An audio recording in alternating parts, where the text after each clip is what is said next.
정치만 쓰다 시작하겠습니다. 오늘은 한민수 더불어민주당 의원 김성태 전 국민의힘 원내대표와 함께하겠습니다. 어서 오세요. 예, 안녕하세요. 안녕하세요. 여야가 새 정부 들어서 새로운 원내 지도부 구성을 하고 있습니다. 먼저 지난주 금요일 더불어민주당이 3선의 김병기 의원을 원내대표로 선출을 했고 오늘은 국민의힘이 조금 전인 오후 2시부터 신임 원내대표를 뽑기 위한 의원총회를 열고 있습니다.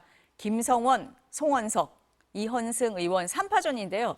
다 개파사 없다 이렇게 말씀들은 하시는데 언론에서는 친한이 1명, 친윤이 2명 나왔다 이렇게 얘기들을 하더라고요.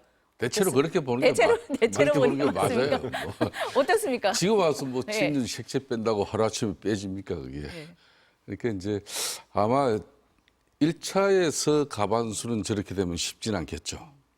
그러면 이제 캐스팅 보드 역할을 갖다가 누가 할지 그게 대단히 중요한 거예요. 그러니까 대체로 말 뭐 친윤계 인사 색채가 짙은 분이 1차에 1등을 하고 뭐 말 수도권 또 유권자 뭐 우리 당이 예연을 확대하고 또 뭐 변화된 모습 보이려 그러면 수도권 이제 원내대표 나올 법한데 또 그게 뭐 쉽지 않으면은 결국은 이제 1차에서 꼴찌 한 분의 그 캐스팅 보드 역할이 이제 표의 향방을 원내대표 선출에 당락을 아마 가를 것입니다. 당초에 이제 2파전으로 가면 친윤 대 친한 뭐 구도가 돼서 이게 쉽게 결과가 나올 수도 있다고 봤는데 그렇게 봤죠. 네. 그렇게 봤기 때문에 대체적으로 김천의 송원석 의원이 뭐 무난할 거라고 본 거죠. 이현승 의원이 마지막에 뛰어들면서 또 어떻게 될지 모르겠다. PK. 네. 또 이현승 의원은 또 4선이지 않습니까? 그렇죠. 그동안 이제 당직을 거의 안 맡았어요. 예. 좀 상당히 점잖은 양반이고 자신보다는 뭐 늘 양보한 사람이니까 거기에 대한 또 좀 평가가 있을 것 같기도 한데 원내대표는요 선거는 진짜 모릅니다. 진짜 모릅니까? 어때요, 안 의원님? 저희 당은 예. 지난번에 당원 당규를 바꿔가지고 예. 이번에 처음 적용했는데 저도 권리당원들이 20%가 있습니다. 그러니까 그냥 산술적으로 계산하면 국회의원들 한 30명 이상의 표심을 반영할 수 있는 거죠. 그래서 상당히 중요하게 작용을 했는데 지금 국민의힘은 이제 의원들만 국회의원들만 뽑기 때문에 한 100여 명 넘지 않습니까? 107분 되시죠? 그 표심 알기는 쉽지 않을 겁니다. 근데 일전에 저도 진짜 궁금해서 네. 3파전 되기 전에 2파전일 때 좀 취재를 해봤거든요. 어때요? 기자를 해봤기 때문에 네. 했는데 그때는 우리 대표님 말씀하신 것처럼 이제 친윤이라고 하시는 분들이 이제 그 송원석 의원님 중심으로 이렇게 추대하려고 이렇게 했던 것 같습니다. 그리고 친한 의원들 계시잖아요. 그분들은 이제 수도권에 있는 김성호는 중심으로 했는데 변수가 생긴 거죠. 적어도 조금 뭐 저도 조심스럽긴 합니다만 1차에서 끝나지는 않을 것 같긴 합니다. 예전에 저희들도 원내대표 할 때 보면은 3분이 나오면 1차의 과반을 넘는 분이 쉽지는 않더라고요. 이번에도 그렇게 되면은 이제 3번째, 3등 하신 분 표가 네. 어디로 가는가 이런 것도 중요할 것 같은데 저는 근데 그 이유가 더 이게 원내대표 선거 그 이유가 더 시끄럽지 않을까 싶어요. 왜냐하면 친한까지로도 좀 모르겠습니다만 그 친윤이라고 하는 이미 윤석열 대통령은 파면도 되셨잖아요. 그리고 전 대통령이고 지금 재판에 받고 있는데 여전히 친윤이라면 뭐겠습니까? 윤석열 전 대통령과 가깝다는 분들 아니십니까? 그분들이 야당이 됐는데 제1야당의 또 원내 지도부를 옹립을 하거나 아니면 그 색채로 만들었다 그러면은 글쎄요, 의원들께서야 뭐 투표하고 결정했을지 몰라도 일반 국민들이나 국민의힘 지지층이 보실 때도 과연 이렇게 해서 우리 당이 지금의 여러 가지 문제를 헤쳐나갈 수 있을까 이런 자괴심이 들 수 있을 것 같아요. 지금 한 의원님 말씀하신 것처럼 누가 되느냐보다 그 이후가 더 그렇죠. 관심이다. 상당히 네. 뭐 좋은 지적을 해주셨어요. 네. 뭐 상대 입장에서 지금 이제 위당은 이제 뭐 거대 입법 권력 국회 제1당으로서 또 책임과 소명도 크고 또 거기에서 대통령까지 배출된 정당이다 보니까 이제는 이제 특히 국회에서 이 협치를 통한 소통이 누구보다 중요하죠. 그러니까 이제 윤석열 전 대통령의 가장 큰 실패는 정치의 실종이었습니다. 어떤 경우든 이 뭐 더군다나 여소야대 이 전국에서 작년 4월 총선 이후에 정치를 정말 복원시키고 뭐 자신의 국정운영 기조 틀면서 이렇게 큰 변화를 국민들에게 소통하는 정부로 다시 변화시키고 이렇게 낮은 자세로 했으면은 뭐 좀 달라졌을 건데 그렇지 않지 않습니까? 저는 그런 측면에서 이번 원내대표의 선거의 가장 핵심은 이거예요. 지난번 김용태 35세의 약한 이 청년 비대위 위원장이 제시한 5대 계획안을 그걸 실천하는 그런 의지를 담아내는 그런 원내대표. 그렇지 않으면 김용태 비대위원장이 제시한 5대 핵심안 그 쉽게 말하면 무시해버리고 새로운 당권을 위한 어떤 그런 원내대표의 역할, 대행체제로서의 뭐 그러려면은 아무런 변화도 없는 거죠. 국민의힘은 지금 가장 우선적으로 해야 될 게 13 비상계엄에 대한 큰 책임. 윤석열 전 대통령은 헌법과 법률에 의해서 헌재 파면 결정으로서 심판을 받았다 생각할지 모르지만은 그 사람을 대통령을 만든 집권 세력 국민의힘도 국민들에게 도리와 책임을 다하는 모습을 보여야 되는 건데 이번 대선에서도 가장 큰 실패의 요인 중에 하나가 그럼 책임지는 사람 한 사람 없이 그냥 이재명 사법 리스크에 치우고 그냥 절대 권력이 된다, 입법 권력에 대통령 권력까지 대한민국의 민주주의가 위태로워진다, 위험해진다. 그래서 우리가 달라. 국민들이 결국은 그거 응해주지 않은 거거든요.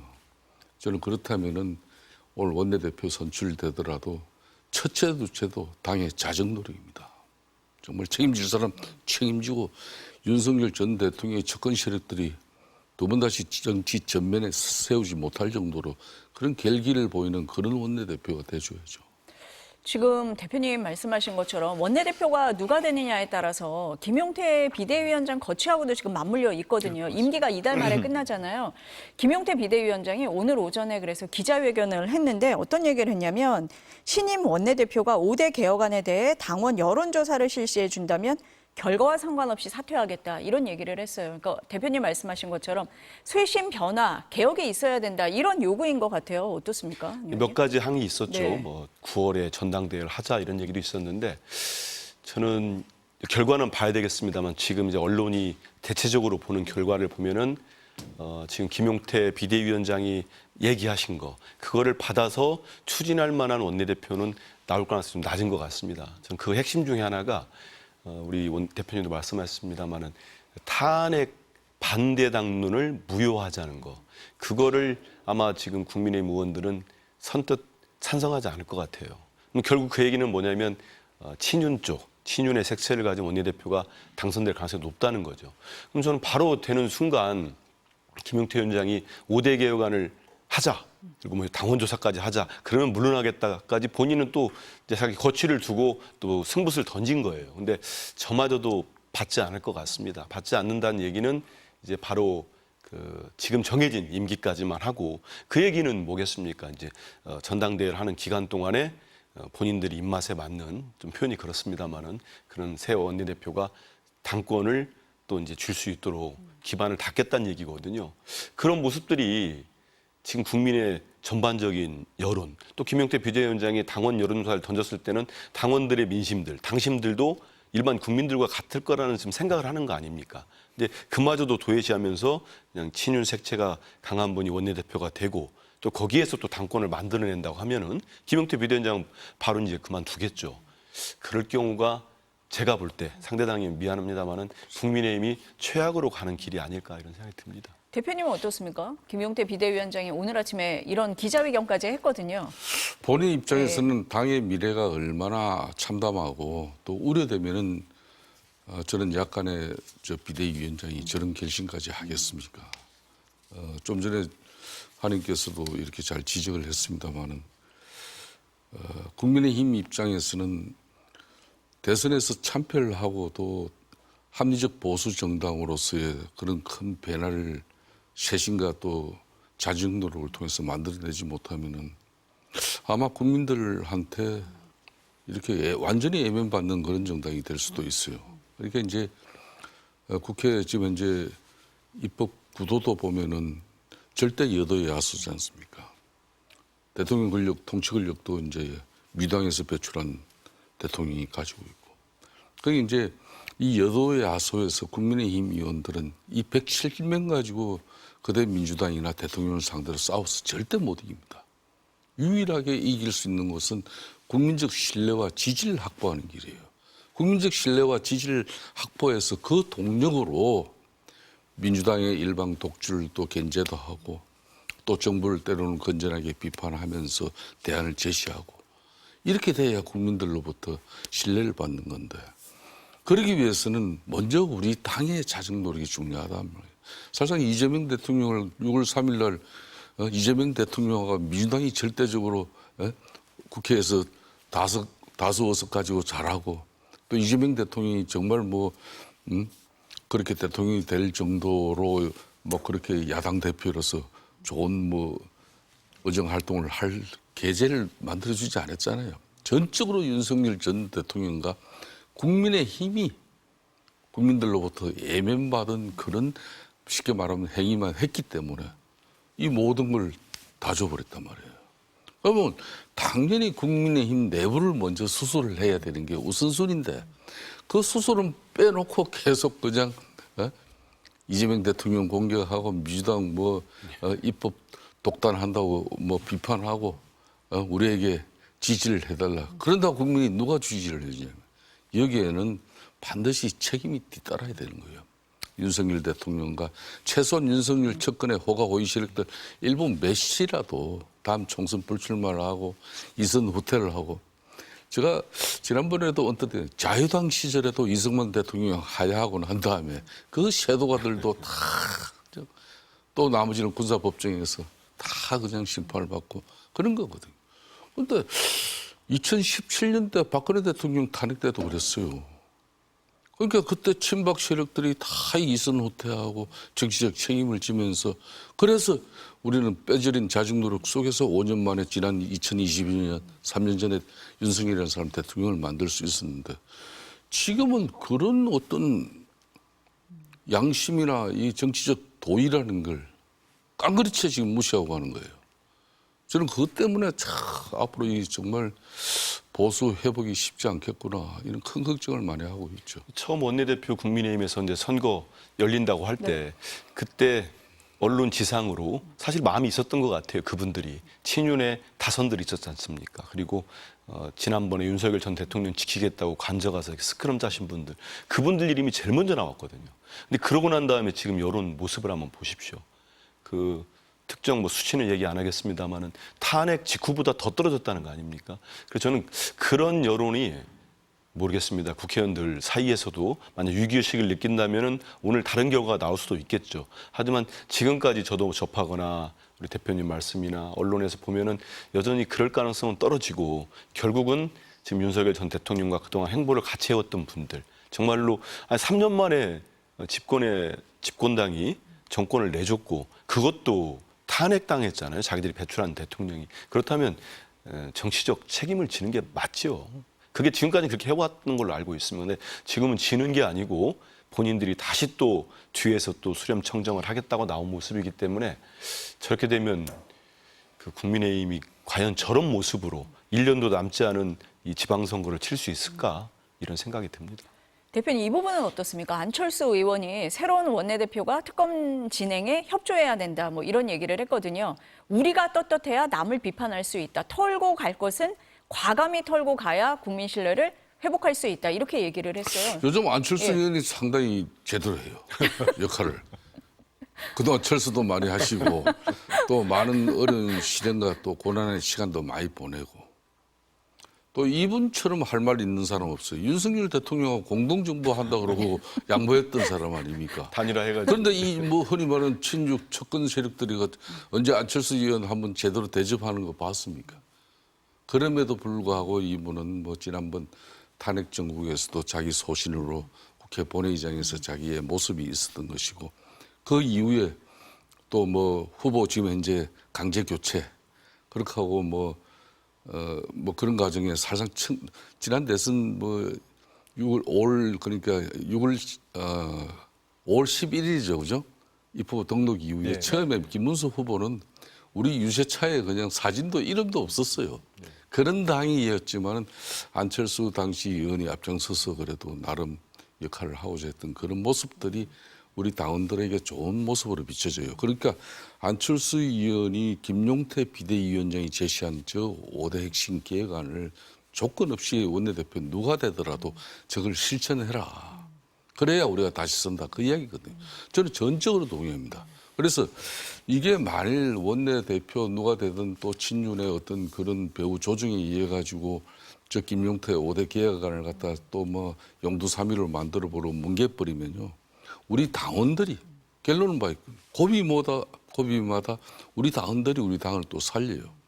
지난번 한덕수 대행하고 후보 단일화 과정도 야심한 새벽에 후보를 일방적으로 날려버리고 한덕수 후보를 갖다 단독 후보로 만들 때 그 최종 동의 절차는 우리 당원들이 그걸 없던 일로 만들어버렸어요. 그러니까 지난 2021년도에도 이준석 당시 당 대표를 갖다 그때 그 친구가 35이었어요. 그런 당 대표를 또 선출을 해서 그때 당에 핵심하고 변화하면서 그때 이제 대선과 또 지방선거 승리까지 보궐선거까지 우리가 다 이겼잖아요. 그러면 지금 어떻게 해야 되는지 분명히 잘 아는데 나는 이번처럼 이렇게 춘린 핵심 세력들이 저 결속력이 저렇게 좋은 조직은 내가 처음 봤어요. 아니, 민주당도 전통적으로 참 뭐 그 선수들이 많이 모인 집단이라서 참 그 잘 안 깨지는데 네. 그래도 저쪽 진영은 뭐 이 큰 선거 깨지고 하면은 그냥 조건 없이 일괄 다 사퇴하거든. 그리고 뭐 이선으로 또 물러나고 뭐 그동안 비주류들이 니들이 뭐 앞장서서 한번 끌어봐라 이렇게 되는 건데 정치는 그런 거예요. 참 그런데 그게 참 대표님도 놀라시고 계시네요. 저는 김용태 위원장이 네. 제시한 그 5가지 개혁안이 당연히 해야 될 거예요. 저는 개혁 아니라고 붙이기도 그렇고 당연하게 해야 될 것은 아닙니까? 탄핵을 자기들이 반대해가지고 저 지금 집권 또 내놨고 권력도 내놨고 국민들로부터 외면받은 거 아닙니까? 질책받았으면 당연히 거기에 대해서 반성을 해야 되는 거죠. 그리고 후보 강탈, 저희들은 쿠데타라고 합니다마는 그런 전대미문의 정당 민주주의를 훼손한 일이 있었습니다. 당연히 진상을 밝혀야죠. 진상을 밝힌다는 거는 거기에 책임 있는 분들이 책임을 지라는 겁니다. 근데 왜 책임을 안 지겠다는 거잖아요. 저는 그리고 이번에 3대 저희들이 특검 다 통과시키고 네. 대통령께서 이제 공포하셨잖아요. 3대 특검이 이게 마치 우리 이재명 정부가 탄생해서 만든 특검이 아닙니다. 이미 내란 특검, 김건희 특검, 최혜병 특검은 적게는 2번, 많게는 4번씩 폐기된 법안이었어요. 저희들이 국회에서 통과시키면 윤석열 전 대통령이 거부권 쓰고 지금의 당시 여당이었던 국힘당 의원들이 똘똘 뭉쳐서 또 폐기시키고 그럴 때마다 여론에서는 정말 다수가 절대 다수가 새 특검이 필요하다고 했었습니다. 그런 특검들이에요. 지금 특검이 꼭 필요하다는 여론이 높은 이유는 그런 배경이 있었고 자꾸 이제 이걸 정치보복 프레임으로 치환하려고 또 정치적 공격을 하는데 저는 성공하지 못할 거라고 봅니다. 왜냐하면은 만약에 이재명 대통령이 이재명 정부가 어떤 정치적 목적이 있다면 왜 특검을 하겠습니까? 이재명 검찰이 있고 이재명 경찰이 있는 거 아닙니까? 지시만 하면 다 해요. 그런 분들은 또 태세전환도 빠르잖아요. 그런 정치 검사들은. 바로 어마어마하게 잔인하게 수사할 겁니다. 그러지 않지 않습니까? 최소한의 공정성과 독립성을 담보하는 공정한 겁니다. 그래서 특검에 맡기는 거거든요. 그렇기 때문에 저는 안철수 의원이 옳은 말을 하신 거죠.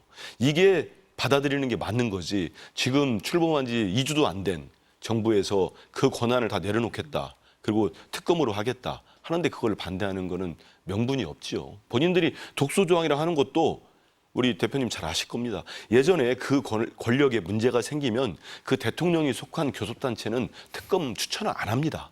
그게 맞는 거예요. 그러면 지금 수사하는 게 뭡니까? 윤석열 정권 때 벌어진 일들이잖아요. 그러면 국힘당에서는 후보 추천을 안 하는 게 맞지요. 이걸 마치 여당이 당하는 것처럼 하지만 저 또한 우리 국민들 우습게 보니까 그런 겁니다. 국민들이 다 보고 있어요. 다 보시고 판단해가지고 지금까지 어떤 게 맞아 할 때는 결론을 내주셨죠. 그래서 지금 이렇게 가가지고는 안 되고 특검 가지고 계속 정치공사하는 거는 더 본인들 처지만 옹색하게 만들 겁니다. 김용태 비대위원장이나 안철수 의원이나 아마 국민 여론을 잘 듣고 있기 때문에 이런 얘기를 하는 거다 이렇게 말씀을 하시는 아무래도 것 그런 것 같습니다. 같습니다. 새 원내대표 더불어민주당에서는 김병기 의원이 됐는데 민생 법안 중에 상법 개정안을 가장 먼저 처리하겠다 이렇게 얘기를 했습니다. 먼저 들어보시겠습니다. 우리 민주당은 이재명 정부를 강력하게 뒷받침하는 불침의 항공모함이 되겠습니다. 국정안정, 민생경제 회복을 최우선 기초로 삼고 대한민국을 바로 세우겠습니다. 지난 정부에서 거부권으로 막혔던 법안이고 국민의힘이 반대하는 법안입니다. 그런 법안이 많죠. 근데 네. 저는 특검도 당연히 필요하지만 정말 여러 가지 민생 법안도 있었어요. 뭐 간호사 재정 간호법도 그랬고 뭐 양국관리법도 그랬고요. 상법 개정안도 저희들이 그때 이제 캠페인 기간에도 여러 가지 입장을 냈는데 사실 윤석열 전 대통령이나 그 이복현 금감원장 이런 분들이 전임 정권에서 핵심적인 역할을 했던 분들이 상법 개정안이 필요하다고 했었어요. 돌이켜보면 맞습니다. 다 영상도 남아 있어요. 그런데 우리 지금 대통령 대신 이재명 대표가 추진하거나 민주당이 추진하면 일단 덮어놓고 반대하는 겁니다. 근데 전 지역에서도 우리 특히 젊은 분들, 나이 드신 분들도 마찬가지고 주식 투자하는 분들 진짜 많거든요. 뭐 정말 대한민국에서 뭐 자산을 늘릴 수 있는 방법들이 많지 않잖아요. 그러니까 주식하는데 이 상법에 대해서는 정말 다들 찬성하십니다.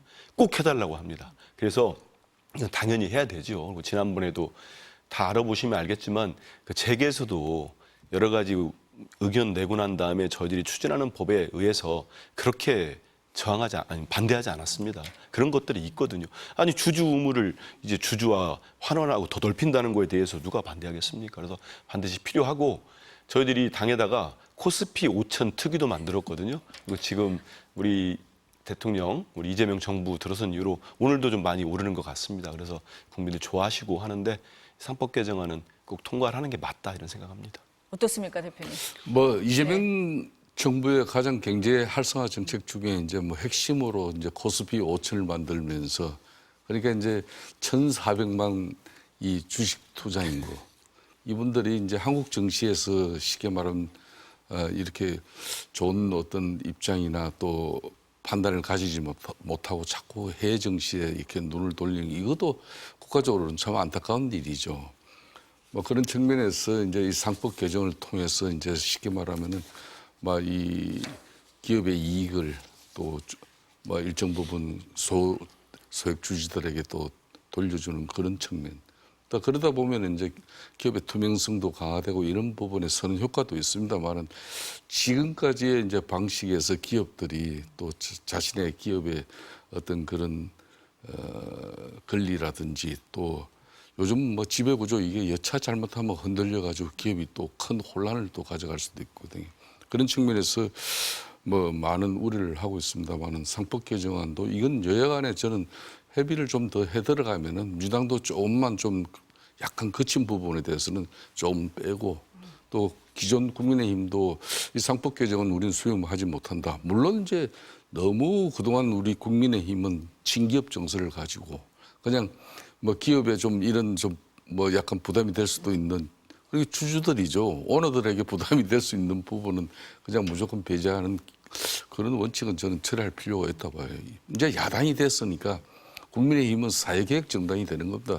사회적 약자, 소외, 취약계층들, 양극화하여 뭐 비정규 차별 이런 걸 먼저 해소하기 위한 그런 정당으로 해야 되는데 나는 그런 측면에서 이 상법 개정 부분 상당히 좀 전향적으로 판단할 필요 있고 민주당도 조금은 좀 뭐 기존의 어떤 이 또 대주주들의 어떤 그런 이 사람들이 좀 판단하는 시간도 필요로 해요. 협의의 여지가 있다 이렇게 보시는 그럼요. 거네요, 있는 걸 대표님은. 해야죠. 네.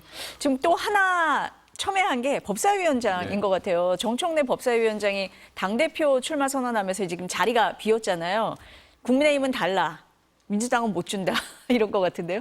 근데 지금 국민의힘이 달라고 하는 건 전혀 명분이 없어요. 명분이 없는 겁니까? 아, 그럼요. 그리고 우선은 네. 그 우리 대표님 잘 아시겠습니다. 국회가 전반기 2년, 후반기 2년씩 상임위원장 구성을 합니다. 지금 1년 정도 됐잖아요. 그렇기 때문에 정청래 법사위원장이 그만두신 거는 이전 대수에서 그 과방위원장을 2년을 하셨어요. 그러니까 본인은 딱 1년 더 하겠다 약속을 하고 맡은 자리거든요. 내놓은 거죠. 책임지고 낸 겁니다. 내놓은 자리인데 저건 당연히 민주당 우리 의원들 중에 선출해서 맡는 게 맞습니다. 그렇기 때문에 지금 뭐 여야가 바뀌었다고 해서 지금 내놓으라고 하는 건 좀 명분이 맞지 않고요. 두 번째는 저는 법사위원장을 전 뭐 당 대변인이 아니고 그냥 민주당 의원으로서 저는 주는 거에 반대합니다. 왜냐하면 이게 예전하고 다르게 일전에 국민의힘에서 법사위원장을 갖고 있을 때 국회가 거의 마비가 됐습니다. 그 법사위원장 시절에 어떠한 민생 법안도 통과가 안 됐어요. 쟁점 법안을 떠나서 아예 법사위가 열리질 않았습니다. 위원장 한 사람 때문에 막혀가지고. 그러면은 이재명 정부의 개혁 입법, 민생 입법도 필요한 거고, 그 다음에 정말로 뭐 여야를 떠나서 필요한 법안들이 있는 거 아닙니까? 근데 그 법사위에서 보인 행태들이 있습니다. 그걸 저희들이 다 봤어요. 우리 모든 언론인도 보셨어요. 근데 이거를 다시 국민의힘에 준다? 저는 재판될 가능성이 높다고 봐요. 특히 대통령 권력이 이제 민주당으로 왔기 때문에 본인들은 그거를 통해서 또 모든 법을 막겠다고 나올 수가 있거든요. 그게 선의를 가지고 준 문제는 아닌 것 같습니다. 그래서 저는 정말 그 미국식으로 그 집권당이 다수당이 모든 상임위에서 책임을 지는 거 이런 것도 한번 검토해 볼 필요가 있다는 말씀드리고 앞서 상법 나왔으니까 잠깐 말씀드리면 원래 상법에 자본시장법도 필요하지 않습니까? 그게 정무위 소관인 거예요. 근데 왜 안 되는 거 아시죠? 정무위원장이 국민의힘 소속입니다. 회의가 안 열려요. 그래서 저희들이 상법 먼저 이렇게 갔다는 말씀 드리고 그 예를 보더라도 어느 당에서 어느 상임위원장을 맡느냐에 따라 그 회의가 열리는지 안 열리는지 그리고 어떤 법안들도 여야 합의가 되고 이렇게 다수결에 의해서 통과되는지가 여실히 드러나고 있습니다. 지금 국민의힘이 맡고 있는 한 7개인가요? 상임위는 그 다른 상임위에 비해서 회의가 전혀 안 되고 있는 상태가 많습니다. 그래서 지금 법사위원장 달라는 거는 아마 정치적 공세를 여야 바뀐 대로 하는 것 측면이지 미안한 얘기입니다만 일고의 가치도 없다. 이런 말씀드리겠습니다. 어떻습니까? 이게 이제 뭐 결론 극도의 이제 불신 때문에 네. 그렇지만 이제 국회 이제 전통적인 관례상으로는 그러니까 이제 대통령이 배출한 당에서는 그렇게 이제 야당이 또 대통령을 효율적으로 견제하기 위해서는 국회 이제 법사위원장 국회에서 쉽게 말하면 대한민국은 뭐 양언제가 아닙니다만은 쉽게 말하면 상원 의장이나 마찬가지잖아요. 그래서 그 법사위원장의 역할은 정말 중요하거든요. 그런 측면에서 관례적으로는 야당인 국민의힘에게 이걸 줄 법해요. 그렇지만 이제 작년에 이제 21대 국회가 원구성이 이루어지고 그런 원구성의 절차 때문에 전반기, 후반기 원구성이 되거든. 그러니까 아직까지는 지금 전반기 원구성 범위 내에 있고 그 사이에 뭐 대통령도 뭐 민주당 입장에서는 그럴 거예요. 누가 조기 대선 우리가 해달라 그랬냐. 그런 얘기 할지 모르겠지만 그래서 갑작스런 뭐 대통령이 파면되고 조기 대선 결과나 직간당이 됐잖아요. 또 법사위원장 정청래 위원장도 2년짜리인데 1년만 하겠다는 나왔으니까 이게 대통령이 교체가 안 됐으면은 지금 하는 이야기가 맞아요, 그냥.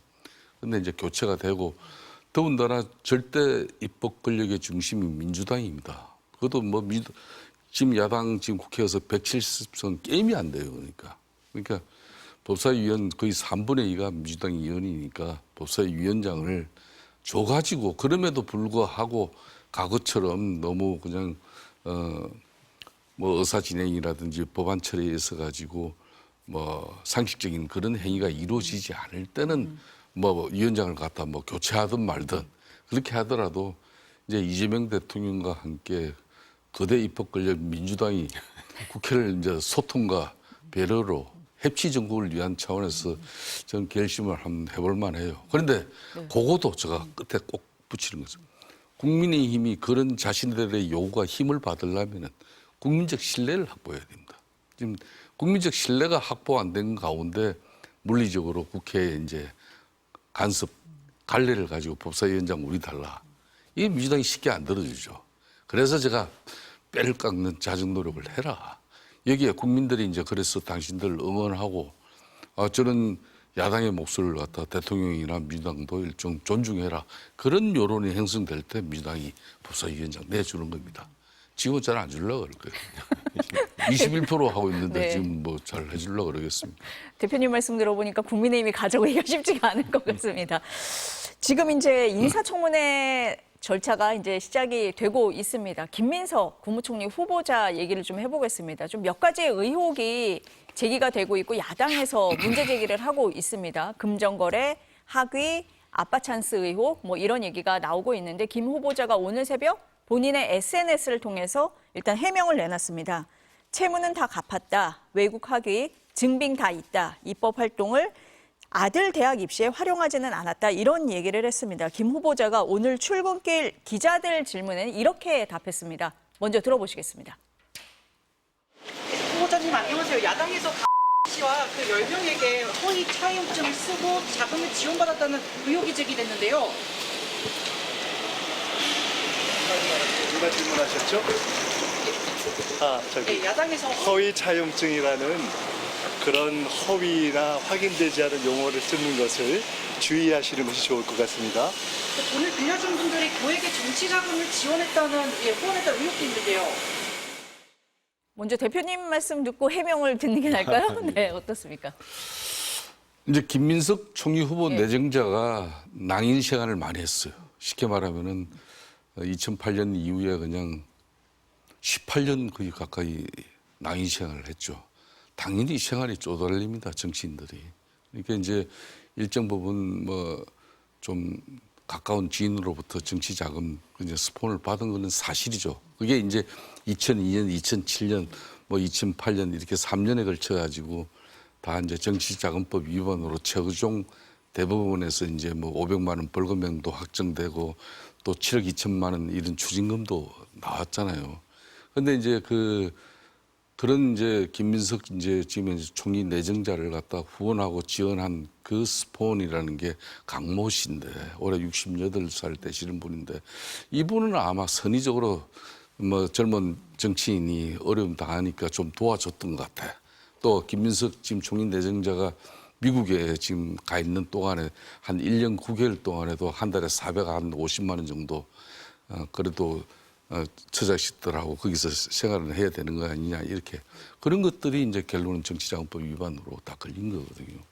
그게 이제 2018년에 해필이면 그런 강모 씨 그 사람한테 또 4천만 원을 또 빌려 정치자금 위반 처벌을 받았는데 나머지 이제 10분에게도 1,000만 원씩 이렇게 그래서 그런 문제들이 있는데 문제는 이제 그 강모 씨 회사의 감사가 또 이제 그 1,000만 원 또 차용해 준 사람 대상이고 전북에 뭐 호남 지역에 한 분도 나이 70 되시는 그분들도 아무리 김민석 지금 현재 내정자하고 관계가 없어서 돈을 차용해 줄 정도로 관계가 아닌데도 뭐 그리저리 하다 보니까 이게 대리를 통해 가지고 차용해 주고 뭐 이런 그 대신 이제 과거에 정치자금법 위반으로 처벌받은 사례가 있으니까 이거는 차용 관계로 이렇게 정리를 해놓은 건데 그게 석연치 않다는 거거든요. 그러니까 이제 간밤에 새벽에 이제 김민석 내정자가 SNS를 통해서 해명을 했습니다만은 앞으로 뭐 이 부분은 청문회를 통해 가지고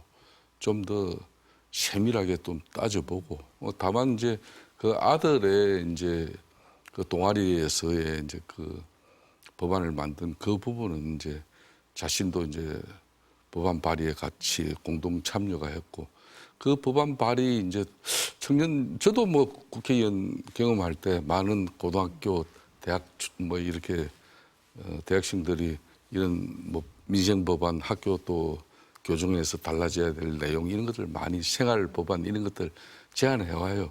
그래서 그걸 뭐 입법에 도움이 될 때는 할 경우도 있고 안 할 경우도 있는데 그 자체가 뭐 아파 찬스로 이용만 안 되어졌다 그러면 그거는 뭐 내정자가 정확하게 국민들에게 소명하면 될 일이라고 저는 보고 있는데 국민의힘 입장에서도 이제 뭐 야당으로서 이제 일국의 재상 총리를 갖다가 판단하면서 가지고 국민들의 알 권리를 소상하게 준비하는 게 중요하죠.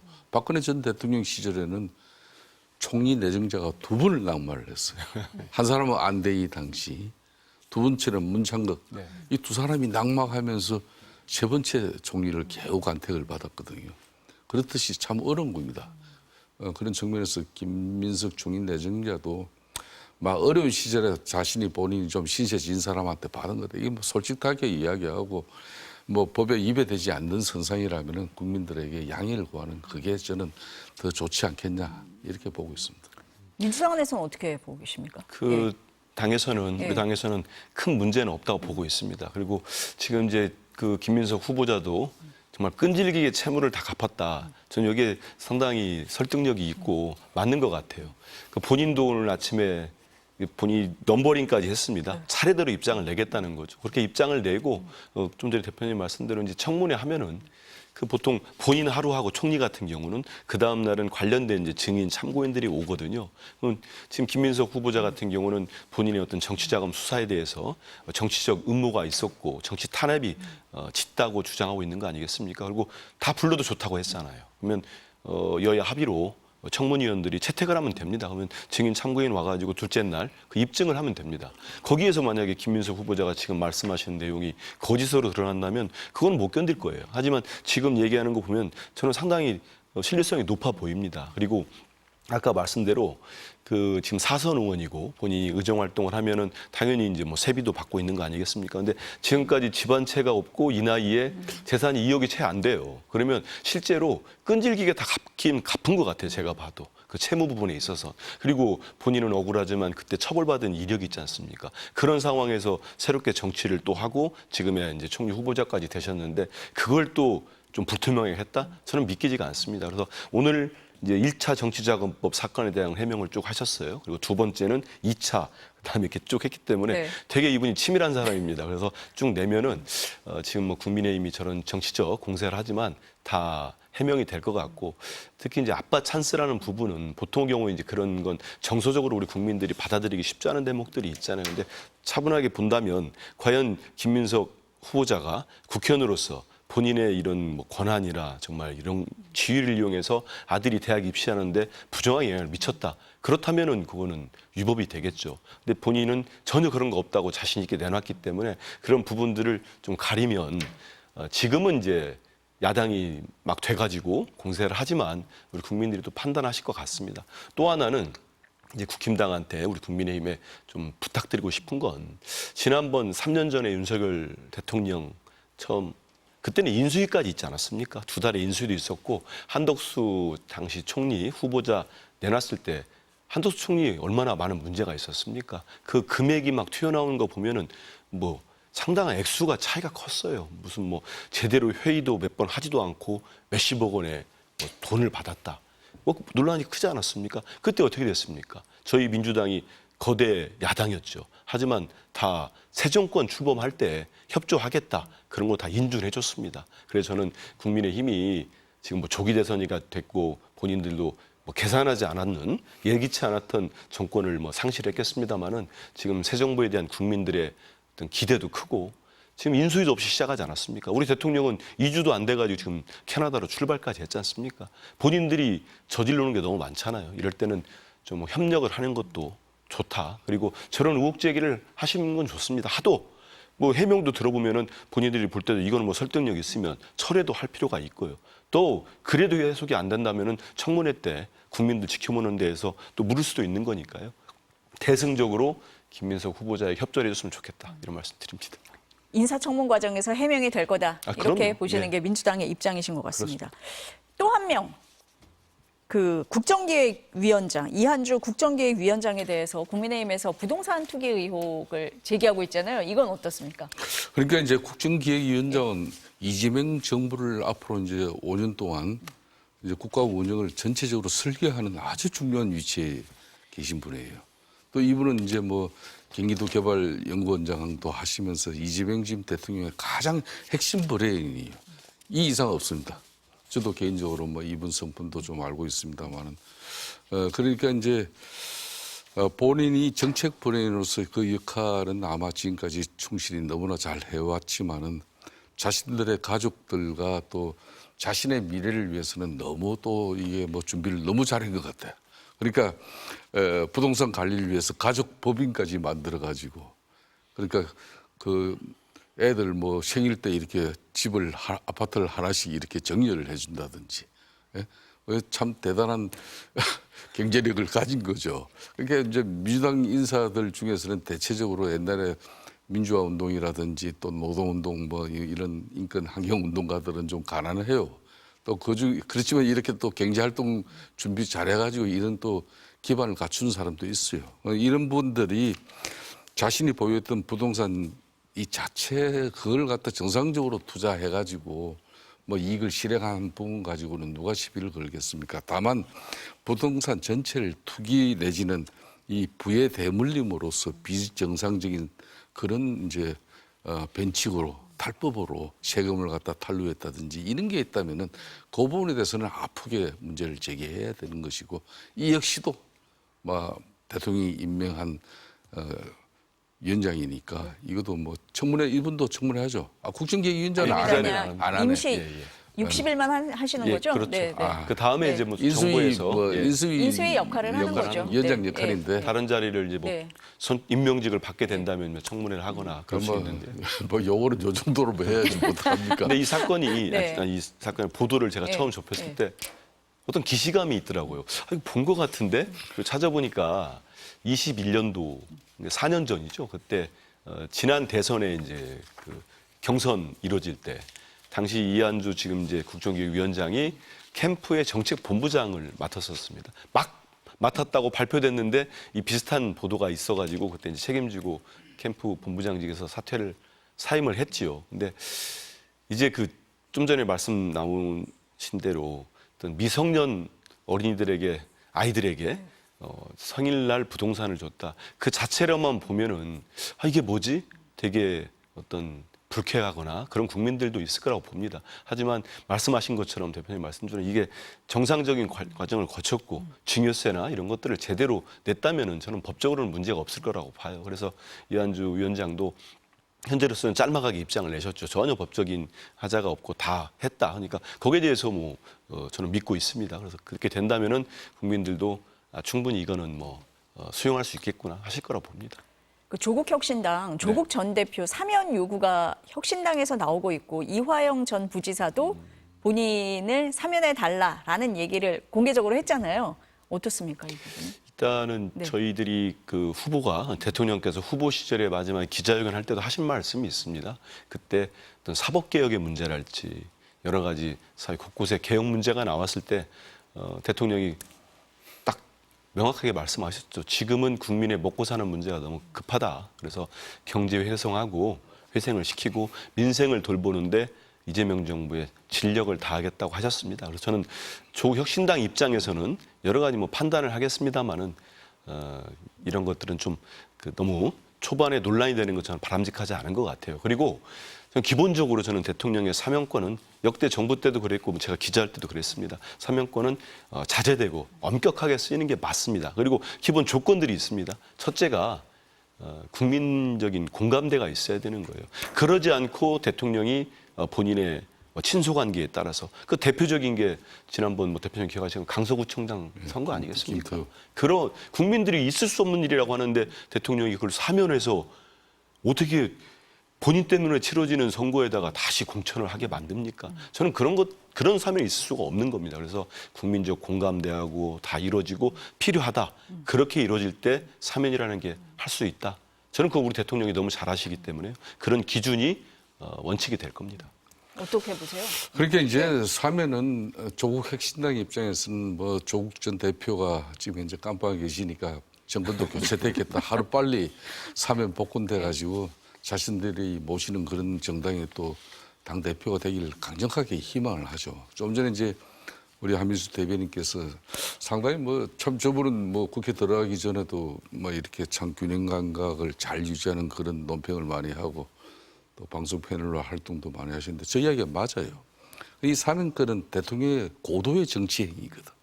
이 고도의 정치 행위가 국민들로부터 인정을 받으려면은 이게 이제 지금은 이재명 대통령 같은 경우는 가장 우선적으로 해야 될 게 국민 통합이에요. 특히 지난 윤석열 대통령 3년 또 그 전에 문재인 정권 5년 이 8년 동안에 진영 간의 팬덤 정치에 의해 가지고 엄청난 되돌킬 수 없는 이 사회적 갈등이 양 진영에 지금 그대로 현존을 하잖아요. 그렇기 위해서는 국민 통합을 가장 우선적으로 하는 건데 국민 통합에 이제 이런 여론이나 이런 노력이 웬만큼 다해지면은 이게 7일 전절에는 너무 일러요. 그러니까 8.15 정도 그때 내가 지금 취임하고 3개월 동안 이재명 대통령이 정말 국민 통합을 위해서 이렇게 다각적인 노력을 했고 웬만큼 국민적 공감 컨센서스도 이루어졌다. 이때 이제 고도의 정치 행위를 이 사면권을 일정 부분 행사하는 건데 지금 된 사람한테 바로 그냥 우리 당대표 빨리 사면시켜줘. 그거는 조국 혁신당이 너무 무리한 요구였어요. 그러니까 대려 진영에서 이재명 대통령의 당선을 진정으로 바랬던 그런 정치 세력 진영에서는 대려 이 3인권이 고도의 절제된 행위로서 이재명 대통령이 행사할 때가 있을 거예요. 그때까지는 기다려주는 거지. 이걸 요구해서 정치적 뭐 어떤 문제를 제기를 통해서 그렇게 하면서 될 사면도 안 되는 겁니다. 이거는 야당 보고 더 떠들으라는 거예요. 국민의힘이 이걸 조국 혁신단 이 요구를 놔두고 그냥 가만히 있겠습니까? 이렇게 사면 절차는 가져가는 건 맞지 않아요. 이하영 부지사도 그거는 좀 가족들 입장에서도 그 내공이 부족한 생각은 안 하는 게 좋죠. 다 그래도 국민적 상식이라는 게 작동될 때 그때 대통령의 사면권을 기대해야 되는 거지. 국민의 상식성이 아직까지 이제 대통령 선거인 지 열흘밖에 안 됐는데 여기서 사면 복권 이야기 끌어놓으면 지나가는 개나 소나 다 웃는 일 아니겠습니까? 어쨌든 두 분 말씀은 국민 통합과 공감대가 가장 중요하고 그게 기반이 돼야 된다. 이런 말씀으로 듣겠습니다. 오늘 두 분 말씀 여기까지 들어야 될 것 같습니다. 감사합니다. 고맙습니다. 예.